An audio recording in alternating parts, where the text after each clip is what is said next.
Hi, welcome back to our EMT Prep Field Internship Series, Episode 2. Today we'll be talking about the first critical call. Last time we talked about day one expectations, so now we're going to move into this first critical call conversation. So I kind of want to hear from you, Dan. Well, thank you.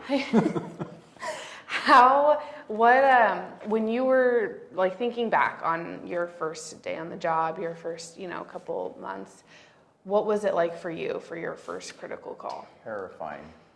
It was terrifying. It was as if I'd never gone to school because I forgot everything. I remember walking in, first day that I was hired, it was Christmas Eve, and I walked in on a heroin overdose, which is super simple, right? Needle sticking out of the arm, the guy's literally know exactly what to do. I stood there like a statue because I lost it all. Mm-hmm. I totally forgot everything. And, the other crews blew by me and went to work and looked at me like, dude, what are you doing or not doing? And so it's totally normal when that happens. It's just that you get overloaded. It's like, oh, it's real now. It's not just a mannequin. It's a real person that I need to deal with. Yes, absolutely. I remember same thing. Doing great in scenarios in class, feeling really confident because your peers are just as new as you, so it's really easy to feel confident when they're your team. But then you get in this group of people that you don't know very well, people who you're still kind of building a rapport with, and then you walk into an actual life-threatening situation that you can't just say, hey, pause, can I ask you, teacher, can I ask you a question real quick? Right. This is real life. And your crew, I think one of the most maybe frustrating or humbling experiences is having your crew just come by you and say, look, I guess we can talk about this later, but right now we gotta help this guy. Right. So Can it you is. Open the kids. Right. Can you do something? Right. Exactly, because I had the same experience. I absolutely was overwhelmed, even though, like you said, it's usually simple. You know what to do. And we were at least fortunate enough to have a partner or a crew that was on top of things. Some people that probably watch this are going to be running that solo. They'll be, okay, you're hired on. Here's your EMT basic or your EMR, and go to work. And now you're the person that has to make those calls right now, split-second calls right now. Yes. Difficult. And that is scary. Yes. And that is why it's important to be at least reviewing your protocols, maybe trying to run scenarios with your crew. Just because you have a slow day doesn't mean you don't practice running, scenarios. There's always things you can be doing. Right. So let's say you're going on a chest pain call. I mean, you can pop that chest, the protocol out on your way there and just kind of review it, talk about it with your partner. Okay, we're going on chest pain. We're going to do this 12 nitro, so on and so forth, and then have it out during the call because at least it gives you, I don't want you to be a textbook paramedic or EMT basic, it gives you at least an algorithm that you can follow. Exactly. You have to start somewhere. Right. You have to somehow build your own unique system, and that's a really good place to start. Exactly. With the textbook. Right. That's why it's Let me there. Google this. Yes. Exactly. I think another important thing is the ability to, when you get on the call, and we've kind of talked about this before, but gather your thoughts. Take a couple seconds, take a deep breath. Right. And because it's really easy to walk in a little bit frazzled. Right. So walk in, take a second and assess the scene. Right. Take a deep breath, and then go into your BLS skills. And even start that breathing before you arrive, because you're going to be amped up driving to the call, thinking about the call, getting nervous about the call. So take those deep breaths beforehand and bring your heart rate down, decrease your stress level. It does amazing things. I mean, I still do that on the high stress calls. I will take some deep breaths before you get there. Yeah, that's a really good point. I remember the first code we responded to on my internship, and I got there and I was really excited. It came in as kind of just shortness of breath, and then it sort of deteriorated into, it looks like she's coding. The volunteer medics that had arrived first were starting CPR, and I was like, okay, great, I get to do this now. And I got there really excited, and my preceptor immediately knew that I was like, holy moly, this is it. Like and he came up behind me and he said, take a deep breath. And I took a deep breath, and then Just calm everything it down. still wasn't perfect, Right. but it was so much better Right. that Cleared your mind. yes, exactly. Yeah. I should do that right now. Right. Okay, continue. Perfect. Okay. So another important thing is to use your crew, Oh, right? super important. Throughout the call, not just Yes. to start out, but all the way through the call. Yeah, right. So you get there, and one of the first things you can do is maybe delegate a couple things that you know need to be done. You see, and you can start assigning someone to vitals, or if it's clearly, someone's coding or having difficulty breathing, assigning someone to airway management, assigning things so that maybe you can get in and kind of interact with the patient. Right, A little and bit you're better. offloading. It's stuff you don't have to worry about. I give you airway, it's all yours. We'll talk about it later, but I don't have to think about it anymore. Right, exactly. Same with medications, IVs, any type of stuff like that. And you Right. can just focus on being the PIC, running the call, and trying to find out what's going on. Yes. I think for me, that's actually one of the hardest things to do, is because I feel like I need to do it all. It's, delegate.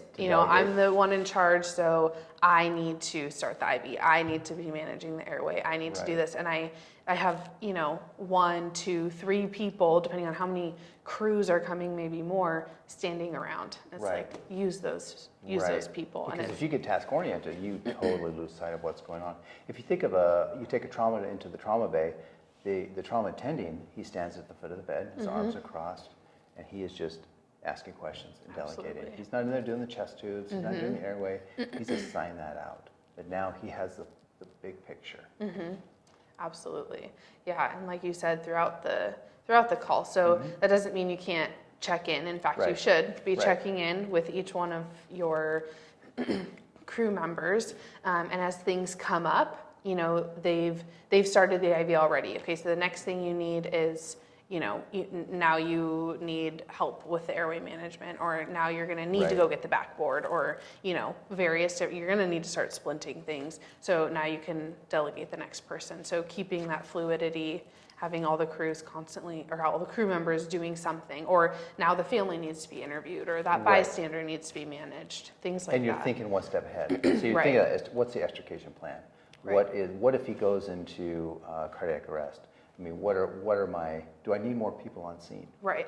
And get Absolutely. them coming early instead of late. Be proactive instead of reactive. Yeah, and I think that's another thing that, as new medics, we can get sort of that tunnel vision in on the patient, and you do fail to think a couple steps ahead, or just think about those.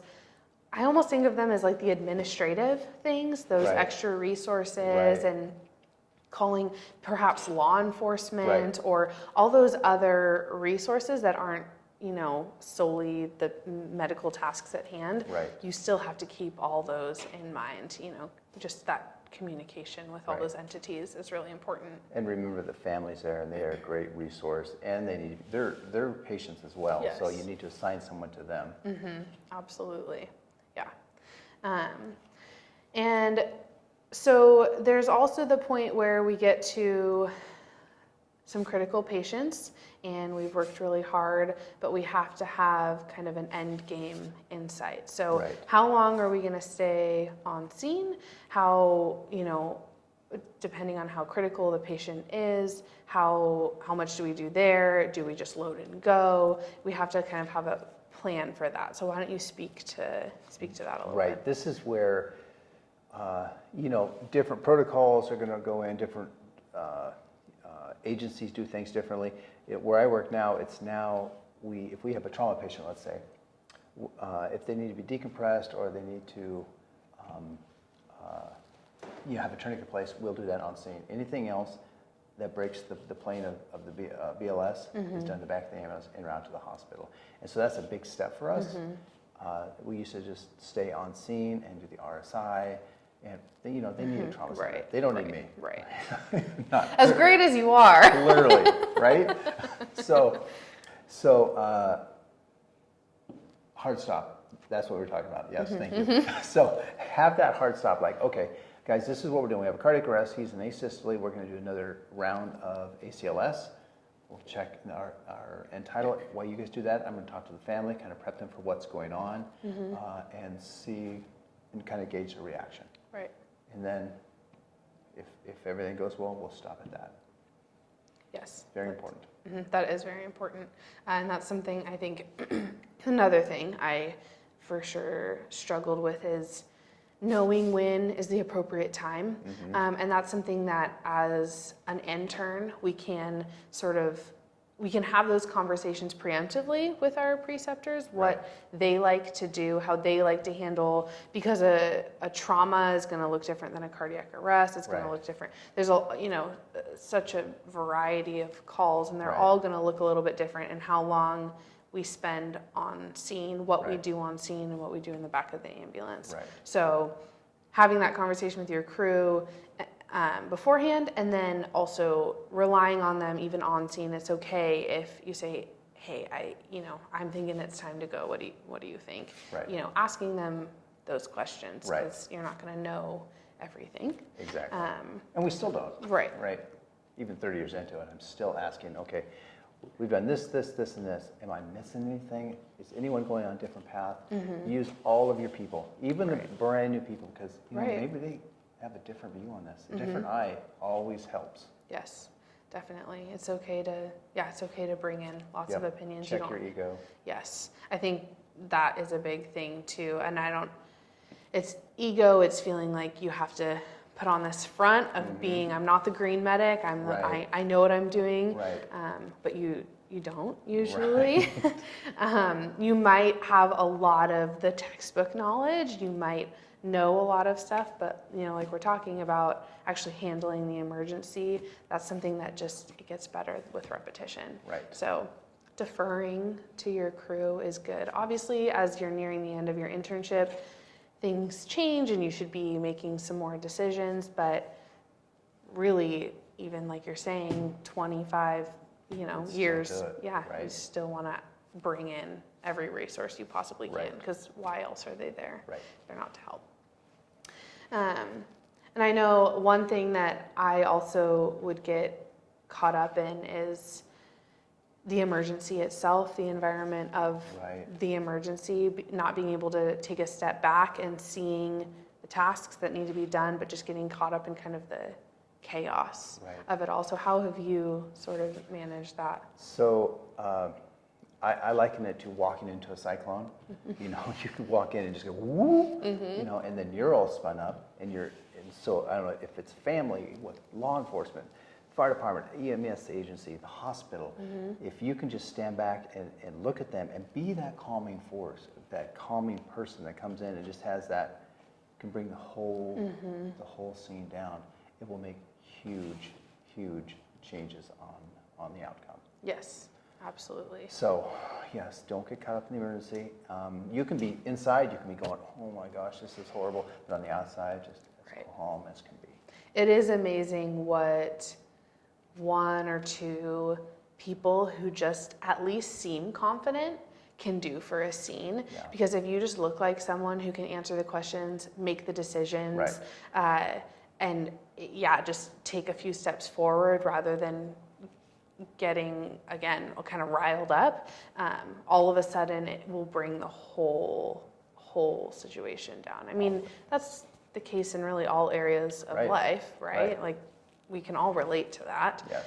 It's very helpful to come in, not with an air of cockiness or of being a know-it-all, but of just being sure and calm, and we will get this emergency handled. Absolutely. Yeah. So then we talk about, we've had this emergency, we're on scene, we're dealing with the patient, we make a decision to leave, we get them to the hospital. Now we have to communicate with the hospital staff. So what have you found is the best way when you're dealing with a true emergency? What are some tips and tricks you found to communicating with the hospital? So if you start with a HEAR report, if you're busy, right?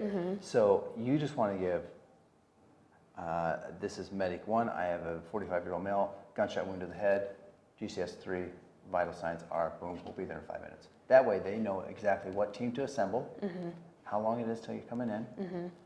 You don't have to go into the whole, his blood sugar is 26, you know, it's just the basics so they can get their team ready. And then once you get there, they're going to be, they have a gunshot wound coming in, right? They're going to be a little amped up. So you're going to say, okay, this is what I saw, this is what we did, and this is what we have. And that way they know the progression, Right. you know, GCS and all that kind of stuff, the progression of what you had, and so they can have the continuation of care at that point. Absolutely. Yeah, I think the way I've always heard it said is you're painting a picture for them. So they don't get to be on scene. And that can be a big kind of conflict, is they're not necessarily getting the opportunity to see what we see on scene. We get to see a lot of different things. We get to see how they started and how they got better, or how they got worse, or how much blood they lost, or we get to see how bad the car was wrecked, things like that. So being able to paint a picture with just being clear and concise is really important, especially in that HEAR report, because they don't have time to sit, they're busy, we're busy, we don't have time to chit chat, but you do have some important points you need to get across, like you said. And then making sure they just understand the severity of the situation. Is this a really critical case, or is this not? Is this level 1, or is this just level 3, level 4? And then if you have the ability and you're able to take pictures, you know, of the scene, sometimes of the car, so they can see the mechanism. Yes. And that helps with their treatment and what to look for, their assessment. Yes, absolutely. Yeah, having spent some time in the hospital, you know, we do clinicals, and it's much harder to understand kind of the gravity of the situation being in the hospital, and we sometimes, it's very easy for the hospital staff to kind of shrug off the medics and their story, but we know it's really important. So an ability to communicate really well with them. So that yeah, it does. So you've done the HEAR report, now we're coming into the hospital. Who should we be looking for to talk to as we're bringing them in? So it depends on the system you're in, right? So you are usually met at the door by maybe a nurse, maybe a security guard, they let you in. Once you get in there, you get your stuff all assembled, and then you ask, is everyone here? Because if you start and then, oh, you're still waiting for the, you know, the ER doc to come in, that means it's kind of pointless. And then you talk loud. I found that out, you know. You don't want to talk low. You talk loud, you look at them in the eye, and you start with the most important part. Like, this patient has no breath sounds on the left-hand side. So that way they can start assessing that. Do they need to decompress? So, and then you go through what you saw, what you did, what you have. So it's the HEAR report, a little bit fluffed up with some more details. Again, all the things you did, some more of the specific vitals, how things have changed. And then that gives them the opportunity to ask questions, which usually they will have plenty of questions. Plenty of questions, and some of them you won't be able to answer. So just try to remember your drug dosages, you know, how much, they'll want to know how much ketamine did you get, how much suck did you get? And it's just stuff like that, so they know how to gauge their follow-up medications on what you have. Yeah, and I've found too with some patients, you know, as you're documenting what you're doing, making notes of things that you want to tell them, because it's really easy to get into that environment with a bunch of important people that you don't know, and forget important things, forget the order. So just making quick notes, it's okay to refer back to some of those notes when you're talking to all of them. So again, speaking loud, speaking confidently, and having a few key points of things you did so that you're not leaving stuff off, or if they do have questions, you have something to refer back to. So I've always found, you know, it's okay to jot down a couple notes. It's better to jot down notes. Yes. Very good. Okay, so we've taken care of the patient. We have now passed them off. They're in the care of the hospital staff. Now, how do we regroup as a team? Now it's, we just did that. I mean, that's probably, you know, your first one's like, wow, I had no idea. It was either that cool or that horrible, right? And so now you need to check yourself. Right. How are you doing? Was this a pediatric code? I mean, you've never had one of those before. How are you dealing with it? Do you have kids at home? Do you need to talk about it? When I first started, it wasn't cool to talk about it. You just stuffed it back in there. I keep stuffing it back in there. All right. It's still not cool, right? So talk about it, let it out, because your crew wants to talk about it. I Right. guarantee they want to talk about it. People that were just on the scene want to talk about it because it's something they're going to see and they're going to visualize for the rest of their life. Yep. And so get it out. Sometimes there's humor involved, and there's nothing wrong with that as long as it's appropriate. That's some people, that's their coping mechanism. Just be professional, but definitely do not try to be the cool guy. Right. Because that will come back and haunt you, and your Yes. kids will hate you forever. Yes, and some agencies, it's a good opportunity to look into what that agency offers Right. as far as, like counseling or, debriefing type Right. services. Different agencies have all different ways of approaching that, but it's always okay to ask your preceptor. And most or- agencies now have something, Right. have a service they go to or have in-house. And like you said, it's okay to It's welcomed.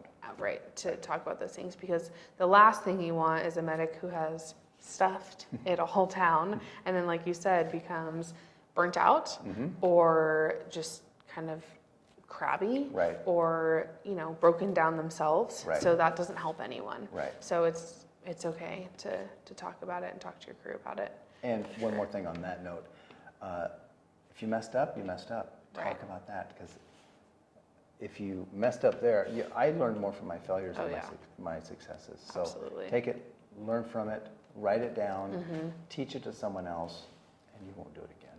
Yes, definitely. Not Right. maybe. And that was one thing I learned too. Some crews feel more comfortable than others offering up constructive criticism. And that was one thing I found, as hard as it is sometimes to ask, it's really important to say, hey, what did you see that I could be doing Right. better? What did you see that I did well or I didn't do well? This is how I feel it went. But if you open yourself up to having that help, Right. That's another really good way to build rapport. Right. It's a really good way for them to see that you do want to learn and that you're Right. not a know-it-all. And it's a good way to get really good feedback. I've had some really good feedback and things like, not necessarily even that you did wrong, but hey, I've found that this works Right. a lot better. So in the future, if you want to try that out, that would be a really good opportunity to try this. And if it works for you, great. If not, great. But so you can get just other helpful tips Absolutely. and tricks. So that ending conversation specifically for those critical calls is a really important piece of the puzzle to debrief, Huge. right, regroup, and get better as a team. Right. Kind of become a more cohesive Yep. group. So. Absolutely. Awesome. All right, so that was our talk on the first critical call. Thank you for joining us in our EMT Prep Field Internship Series, and we'll see you next time.